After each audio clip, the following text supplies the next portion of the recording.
Hi guys, स्वागत है आपका। तो आर एस जर्नी चैनल पे मेरा नाम है निशान चौधरी और मैं आपसे सिंपल से आर एस के ऊपर बात करना चाहूँगा। ठीक है, तो आइए अब हम शुरुआत करते हैं। यह है मेरा छोटा सा कमरा और मैं मेरे रूम में बैठ के आप लोगों के लिए कुछ एक अच्छी वीडियो बनाने की कोशिश की थी। चलो, ये तो मैं डिस्कशन नहीं करूँगा कि कैसे पढ़ना है, क्या करना है। वो आप बहुत अच्छे बेहतर तरीके से आप लोग जानते हो कि क्या पढ़ना है, क्या रिसोर्सेज आपको अपनाने हैं। चलो, अगर इसके ऊपर भी अगर आप बात करना चाहोगे तो भी हम आपके लिए कुछ बता देंगे। ठीक है, एज ए सजेशन। बाकी आप लोग समझदार हैं। सबसे पहली जो चीज़ है, एक सेकेंड वेट। तो सॉरी, मैं ये कहना चाह रहा था कि जो सबसे पहली चीज़ है कि हम आप कहीं भी रह रहे हो, जयपुर, दिल्ली, अपने गांव, अपने शहर, हम राजस्थान में कहीं ना कहीं से बिलोंग करते हैं। ठीक है, तो अब मेरे जहन में एक बात आ रही थी कि हम लोग तैयारी करने आते हैं आरएस की, है ना।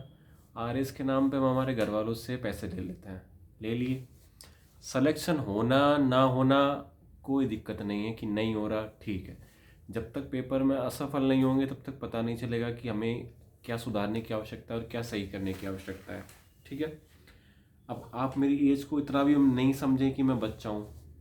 Okay, I am very mature person. एक सेकेंड वेट।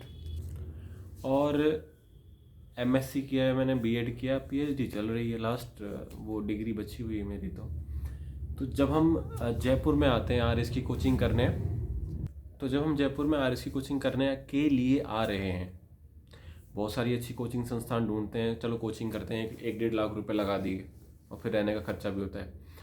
तो आपने एक चीज़ को नोटिस किया है कि हम तैयारी करने आए हैं आरएस की, फॉर्म भरते हैं, हम सब चीज़ों के फॉर्म भरते हैं, ऐसे गोल गोल गोल गोल घूमते रहते हैं साइकिल पे।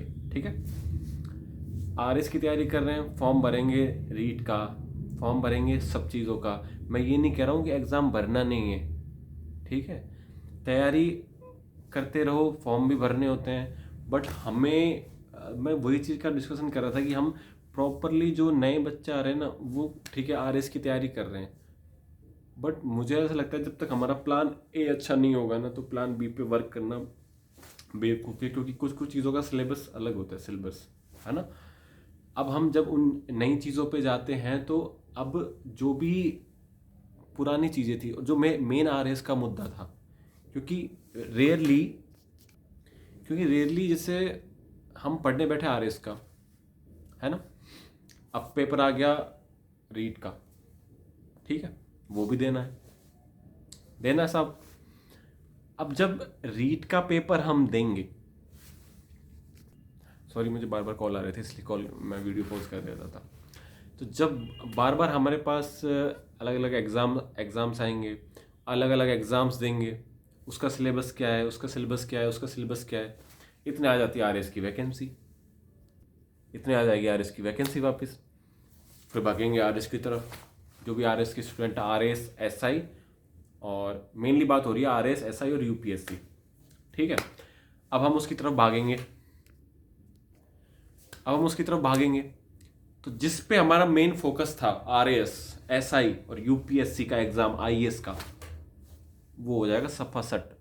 ठीक है, तो इस बार ये जो आरएस का एग्जाम हुआ है, इसकी जीके देखी थी। चलो क्रोनोलॉजी से आई थी, अच्छी बात है। तो किसी कोचिंग टीचर को ना फॉलो करते हुए आप खुद की जीके नहीं पढ़ सकते, खुद की करंट अफेयर्स नहीं पढ़ सकते। करंट अफेयर्स बनाई हुई है, करंट अफेयर्स की क्लास लेने की कहाँ जरूरत आ रही है? आपको लगता है कि आपको करंट अफेयर्स की क्लास लेने की जरूरत है? तो जब हम उस कंडीशन पे पहुंचते हैं कि यार अब आरएस की भी वैकेंसी आ गई है, ये फॉर्म भी भर लिया, तैयारी पूरी है नहीं, तो क्या किया जाएगा भाई? फिर अपन होते हैं सपाट से फेल, होते हैं ना। तो वही वाली बात है। तो इसलिए दोस्तों सिर्फ एक बात का ध्यान रखना है कि अपना प्लान ए इतना अच्छा कर लो कि आपको प्लान बी पे जब आप मूव करो ना, तो आपको कोई दिक्कत नहीं हो। हम लोगों का सबसे बड़ा फेलियर का रीज़न ही सबसे बड़ी चीज़ होती है कि हम लोग एक चीज़ पे फोकस तो करते नहीं है। एक चीज़ पे सीढ़ी दर सीढ़ी हम चलते जाएंगे, और जब सीढ़ी दर सीढ़ी हम चल रहे हैं, है ना, तो हमारा प्लान ए, जहाँ पे हम पहुँचने के लिए आए थे, हमारे पिताजी ने पैसे दिए थे, वो तो ऊपर ही लटका रह गया। हम तैयारी करते रहते हैं, प्रैक्टिस करते नहीं हैं, आंसर MCQs करते नहीं है, तो सबसे बड़ा फेलियर का रीज़न ये है। और एक मैच्योरिटी की एज आने के बाद हमें पता चलता है कि नहीं, हमें उस चीज़ पे वर्क करने की बहुत नीड है और हमें उस चीज़ को पूरा करना है, ठीक है। अब दूसरी चीज़ आते हैं कंपनी। हमारी कंपनी कैसी होनी चाहिए। मैंने जयपुर में बहुत सारे दोस्त बनाए, ठीक है। जयपुर में मैंने बहुत सारे दोस्त बनाए, लेकिन कोई काम नहीं आया। एट द एंड कोई काम नहीं आता, ठीक है। मेरे पास बाइक में पेट्रोल था, मेरे पिताजी ने मुझे बाइक दी, तो कोई मेरे साथ बाइक पे बैठ के मेरे साथ चल दिया, ठीक है। मेरा एक ही बेस्ट फ्रेंड है जिसका नाम है वैभव। बाकी दुनिया मुझसे बात करती है, क्वेश्चन पूछती है, कुछ भी करती है, ठीक है। मुझे भी उनसे फ़र्क नहीं पड़ता और उनको भी मुझसे फ़र्क नहीं पड़ता, ठीक है। जयपुर जैसे शहर में अगर आपके पास साधन है तो दुनिया आपसे बात करेगी, नहीं तो नहीं करेगी। जिस दिन मेरी बाइक चोरी हुई थी ना, मतलब जयपुर से मेरी बाइक चोरी हुई थी, स्प्लेंडर, ठीक है। तीसरे दिन तो मेरे ही दोस्त जो मेरे साथ कोचिंग में पढ़ते थे, बैठा के ही नहीं लगे भाई कि इसको बैठा के लेके जाना पड़ेगा। बांसवाड़ा के कोई 2 लड़के थे जिन्होंने गवाही दी थी कि हाँ इसके पास बाइक भी है। तो बताओ, कंपनी बहुत मैटर करती है। अगर आपके दोस्त अच्छे हैं, आपकी कंपनी अच्छी है, तो निश्चित रूप से जीत जाओगे। ध्यान रखना इस चीज़ का, ठीक है। और अगर कंपनी खराब है ना भाई, कंपनी बिल्कुल जड़ से ऐसा समूल नाश कर देगी वो दुनिया। और एक कहावत याद रखना, सिगरेट भी उसी के मुंह पे अच्छी लगती है जिसका मुंह लायक होता है सिगरेट के, ठीक है। सिगरेट एक स्टेटस सिंबल होता है। भगवान की दया से मैंने तो कभी आज तक पी नहीं, दारू भी नहीं पी मैंने तो, ठीक है। क्योंकि भैया मेरे पिताजी सूद देंगे मुझे। और दारू पीना, सिगरेट पीना, चलो कोई मान लो ऐब नहीं, पर सबसे बिगड़ने की सबसे बड़ी चीज़ होती है दारू। अब तीसरा फेज आता है, चलो ये कंपनी की होगी, अच्छी कंपनी बुरी कंपनी। दोस्तों का चयन बहुत अच्छे से करना, क्योंकि दोस्त आपको हर चीज़ से निकाल के लेके आ जाते हैं, ठीक है। तो दोस्ती बहुत अच्छी जगह करनी है, पहली बात तो। दूसरी बात, लड़कों के लिए स्पेशली सिलेक्शन लेना है।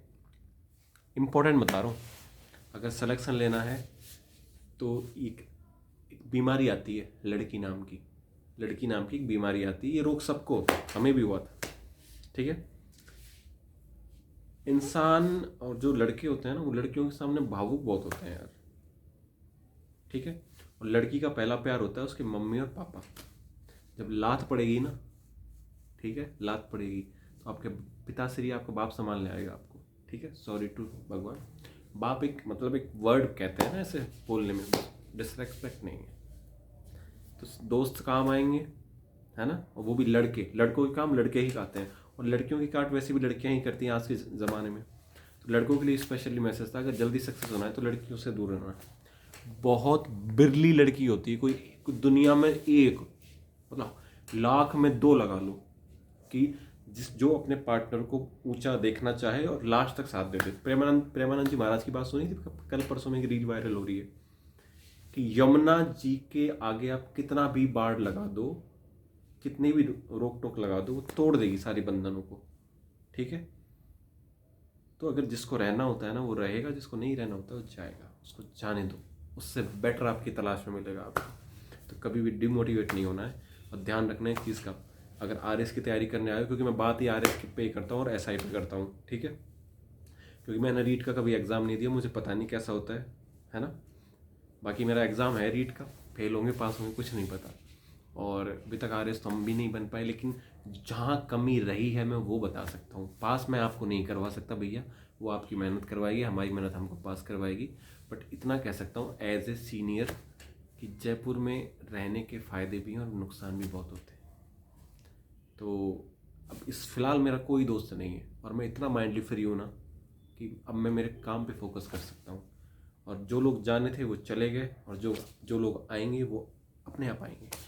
और जो आपकी सक्सेस के बाद आपके साथ मिले, आपके पास आए, उसको बोलना राम राम, आपका बहुत बहुत धन्यवाद है सर, हमने आपका ही तो वेट किया था इस सक्सेस के लिए।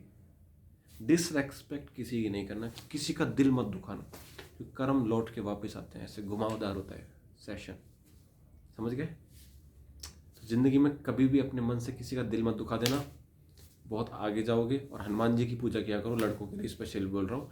अपना ध्यान रखना, मेरी तरफ से सभी को राम राम। और भगवान करे आप सबकी नौकरी लगे। अगर मिठाई नहीं खिलाओ कोई बात नहीं, मत खिलाना, मैं खिला दूंगा, ठीक है। सबकी नौकरी लगे। Best of luck for your future. Good luck, bye bye. Video यहीं पर समाप्त करते हैं। टेक केयर बड़ी।